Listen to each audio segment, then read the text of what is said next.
demonetization of Steven Crowder and other conservatives, YouTube's policy only cuts in one direction. Not true.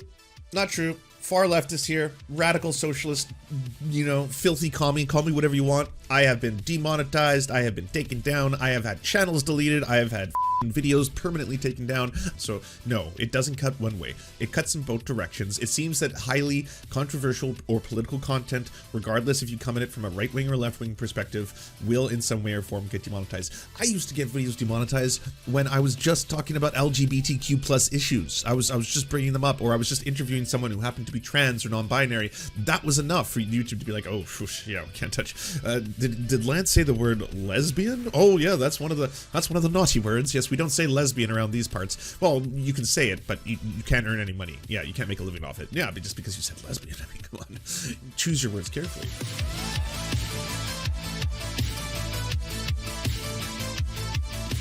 Apparently, Sargons YEARS has been demonetized. YouTube have chosen to demonetize this channel. This came as a bolt from the blue to us at loadcease.com because we are very well versed in YouTube's monetization rules and were, in fact, told by YouTube that our monetization self-assessment was so good it was being used as an example of how self-assessment should work.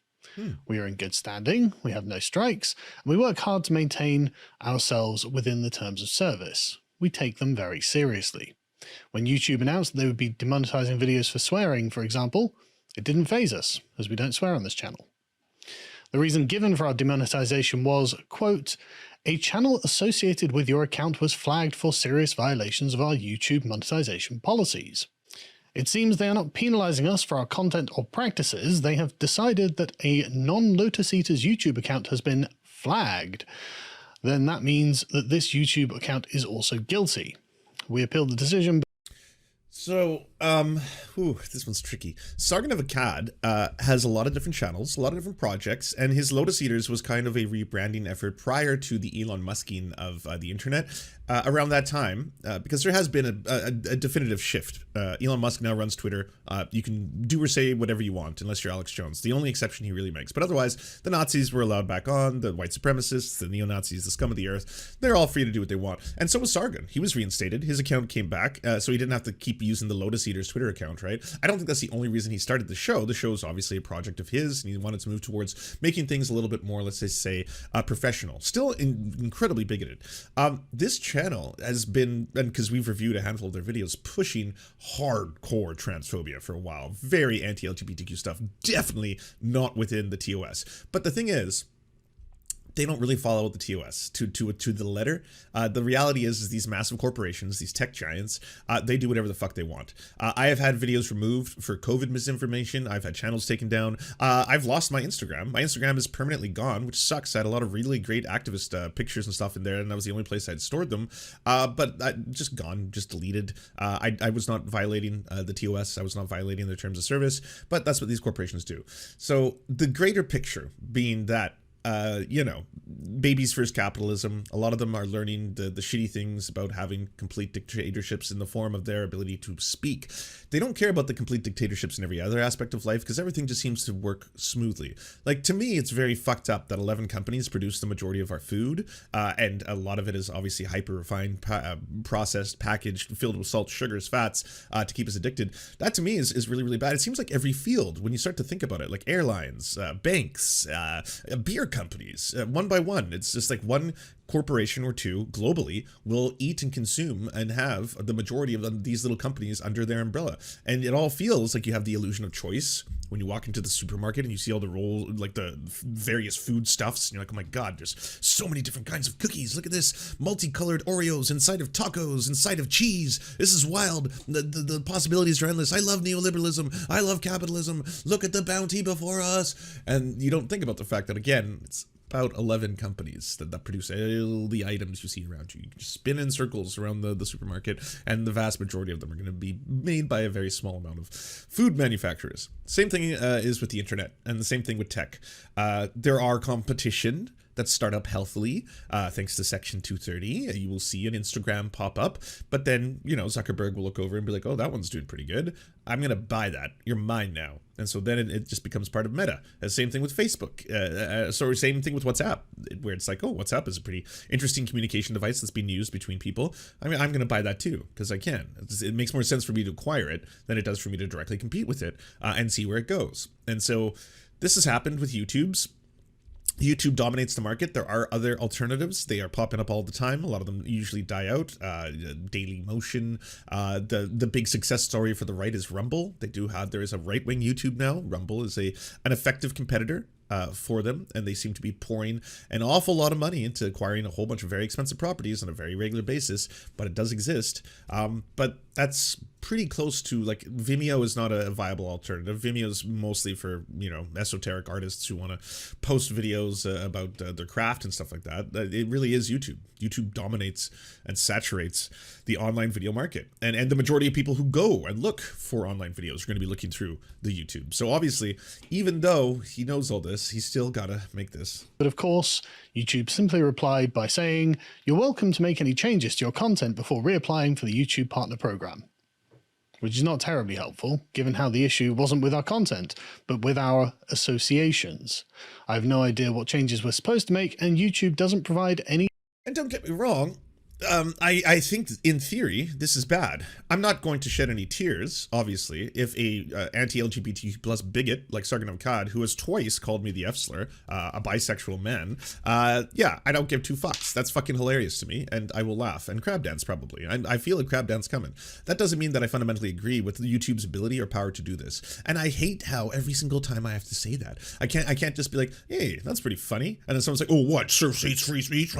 It's like, I am oftentimes the victim of this. I have lost 2 separate YouTube channels. My Instagram's permanently gone. One of my videos on COVID is permanently taken down. And in that video, I said some things I bet you'd like. I said that Justin Trudeau is putting his cum in the water supply. Like, this was a joke. I wasn't being serious. I don't genuinely believe that to be a conspiracy. And I don't think that every single time I drink water in Canada, I'm drinking Justin Trudeau's cum. Ooh, smooth. But still, we can laugh, right? We're allowed to laugh. Specific guidance. This amounts to YouTube telling us simply that we're bad people and unworthy of being allowed to earn money by driving traffic to their web. If that was true, based. That's one of the more base things YouTube's ever stated. I don't believe that's the case. Site. And no amount of changing yourself is worthy of consideration or respect. I want to make it clear, this is not a personal YouTube account. I do not own it, I do not operate it, and the money from it does not go to me. Legally, it is not associated with any previous YouTube accounts, and is instead owned by a registered corporation with all the responsibilities that go along with that status. That's an interesting implication. So, do you not in any way, shape, or form profit? Does that company not pay you out in any way, shape, or form? I'm not saying that you don't pay the rest of the Lotus Eaters. I assume you did. I don't think any of them are doing this for free. But that is unusual to me that you would say that you have nothing to do with this or earn any money. I mean, it could be true. I'm not saying it's not. Unusual statement. Moreover, it's disappointing given how much I have personally worked to improve myself, my conduct, and my content in the last 4 years, and how Wait, are you saying you're a good boy now? But dude, we hate watch your channel, okay? The podcast of the Lotus Eaters has the exact kind of content you would expect. Love me or else. More Western shenanigans, white people. Am I right? I don't even know. Weak men. Could it be the water? This is a non-binary person. They go by they, them pronouns. It's not a man. You're intentionally misgendering someone in the title itself. Oh, Anna, no. Not just a birthing person, the young turfs. Hey, this is you got a Nazi. This cartoonist. This is Stone Toss. On the thumbnail, you got a Stone Toss cartoon, Sargon. What do you? Well, no. When you see the fact that I may have a thumbnail by someone who has professed to be a little bit, let's just say, troubling when it comes to his views on the Jews and the Holocaust and LGBTQ plus people, he has suggested multiple times that they do in fact eat poo. Yes, they do. I was still trying to play by the rules, was I not? YouTube? Why are you saying that I'm associated with certain negative things? I don't understand this. Fraser appropriates fat culture. Brendan Fraser versus Big Fat. I'm sorry, what is Big Fat? Is it the Big Fat lobby? Is that what you're saying? It's all about the drag queens. Canada's arresting frenzy. I kind of want to see this one. There has to be an S test. How about no? Normalizing the bulge. It's not that hard. Hey, it's Marx. But yeah, as you can probably see, it's a heavily bigoted anti-LGBTQ plus channel. Has been for a very long time. International Women's Day. Women take the L. Yeah, no more heresy, vicar. Yeah. So it's it's not surprising to me. But sorry, I'll let him finish. It's a very short video. YouTube seems not to care about that effort at all. But of course, the root of this issue is political, much as the same as the demonetization. You shill for the big fat lobby. I understand. I think, like, without me clicking on that one, I think I know what it's going to be about. It's going to be about how Brendan Fraser's film The Whale, which I did watch, and if you want my incredibly quick review, I understand completely why Brendan Fraser won the Academy Award for that film. His acting is sensational in it, absolutely. But it's also about 2 hours or so of just watching a human being suffer unimaginably, and that's just not my thing. It's hard for me to watch a movie like that where the vast majority of the film is just watching him suffer. And of course the performance is unreal. You do feel like he is suffering immensely in the majority of the movie, suffering to not just emotionally but physically, to be able to move around, to exist. His very existence is perpetual suffering. That's what the movie is. But that's also just like, for me, it's not my kind of a movie. I was just like, yeah. I mean, the last 15 minutes are certainly very emotional, and it's got some heartbreaking scenes and incredible acting by a lot of people who perform in it. But I am just not someone who wants to watch it. Do I understand why within fat positive or body positive or anti-fat movements, why the film is offensive? Of course. It's called The Whale. It's like they don't make him obese. They make him into an enormous, like, he's incredibly tall too. He just towers over everyone in that film. He's just like, he is a very, very large person in every way. And obviously very much like Brendan Fraser in real life. He seems very, you feel very empathetic towards him. You feel very bad for his situation, all that kind of stuff. But I completely understand why there would have been a discussion surrounding that. Why people would have been, especially if they themselves are hyper obese. I mean, I used to be fat, but I was never hyper obese, right? If they themselves are hyper obese, or they have hyper obesity, then yes, the portrayal of the character would be deeply offensive. All that being said, it wasn't for me. Watching someone suffer that much for 2 hours was very hard. It is not an easy watch. I'll say that. Also feels like a play, which I think incidentally it is. It's like it's written from a play. I don't know. Of Stephen Crowder and other conservatives, YouTube's policy only cuts in one direction. Naturally, not true. Far leftist here, radical socialist, filthy commie, call me whatever you want. I have been demonetized. I have been taken down. I have had channels deleted. I have had fucking videos permanently taken down. I rarely get monetization on the Serf Times. The more videos I put out, because we're about to hit like 2,000 videos on the Serf Times, but the more videos that we put out, the more they get demonetized. It's just like a sea of reds and a couple yellows if you scroll down. So no, it doesn't cut one way. It cuts in both directions. It seems that highly controversial or political content, regardless if you come at it from a right-wing or left-wing perspective, will in some way or form get demonetized. I used to get videos demonetized when I was just talking about LGBTQ plus issues. I was just bringing them up, or I was just interviewing someone who happened to be trans or non-binary. That was enough for YouTube to be like, oh, yeah, we can't touch. Did Lance say the word lesbian? Oh yeah, that's one of the naughty words. Yes, we don't say lesbian around these parts. Well, you can say it, but you can't earn any money. Yeah, you can't make a living off it. Yeah, but just because you said lesbian, I mean, come on, choose your words carefully. Losing advertising revenue from YouTube isn't pleasant, and we will look into alternative sources of revenue to supplement the shortfall. However, we did expect this sword of Damocles would eventually fall because of the political environment in which we operate, and thankfully, I am confident we will survive.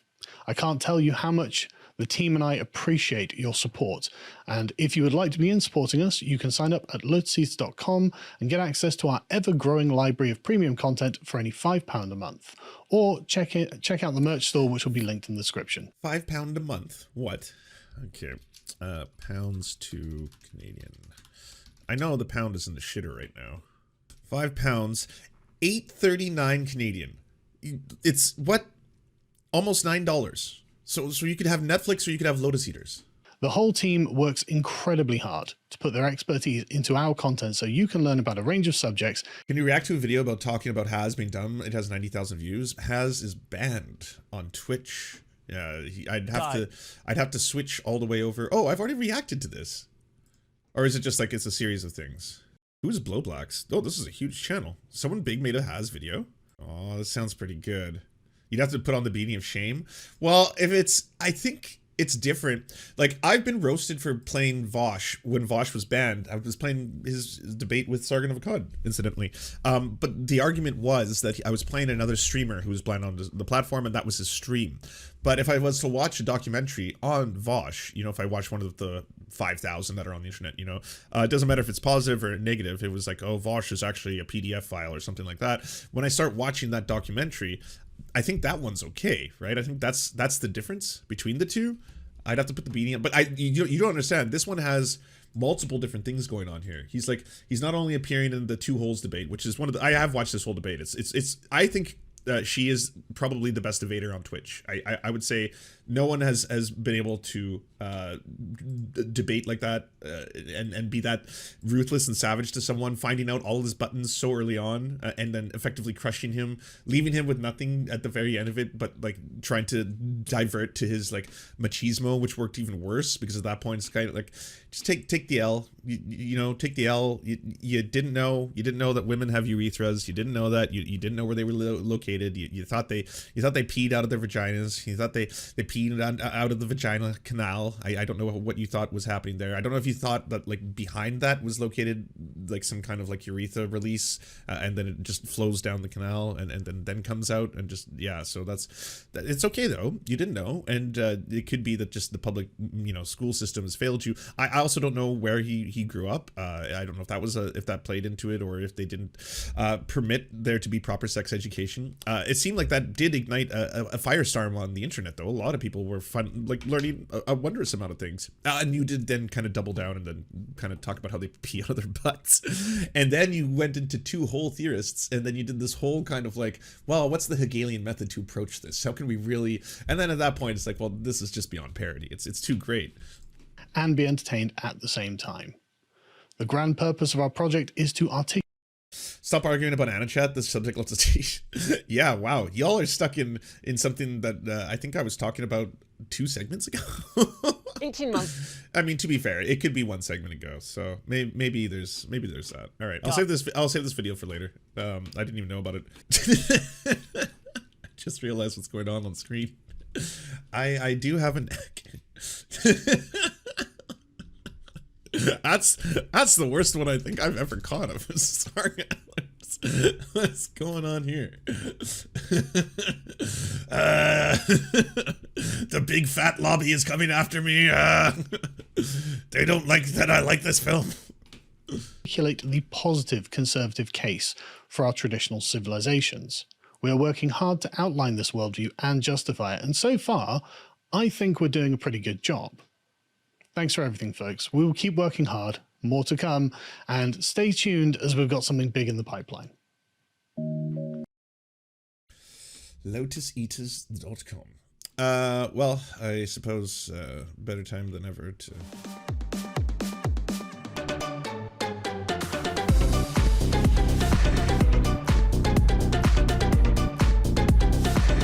Do you enjoy the Serfs but prefer not to have to use your eyeballs? Many are saying this. Well, we've got the solution for you. It's the Serf Times in podcast form, available on most major podcasting networks now. If you enjoy it, please consider leaving a good review and feedback because it really helps the show out, apparently, and it's free, just like the podcast. To our gods, Xander Corvus and Peyton L. Juste, we shall spend many a generations building mighty cathedrals in your honor. To our monarch, Tom Spiker, we are but your oafish jesters, here to offer you a laugh at any opportunity. To our brave knights of the Round Table, Rachel K, Izzy Solidarity, Victoria Bell, Sebastian Demo, Mark Harmon, Benji Arnie, Scary Earth Human, Tony, DM Rivera, Resident Scarecrow, Sir Nickus, Cheryl Alvarez, Ruby Kelly, Brandon, Words Greenwood, Everything Important, Hegbert Celine, Matthew Scarborough, Stellar Vision, Ariane McCarthy, Doug Cady, Daniel Sutton, Jenna Tal, Dark Puppy, Quiet One 85, Anna Loves Riley, Omni, Riley and Anna, Poodlehawk, Multimondi, Trevbot EXE, Brian Ephraim, Anthropophojack, Catherine, Ramon Acosta, Incosim, Ralph Parler, Violent Orchard, Political Puppy, La Media Panza, Todd Buckingham, and Todd La Jeunesse. We salute our valiant heroes off to fight injustice everywhere.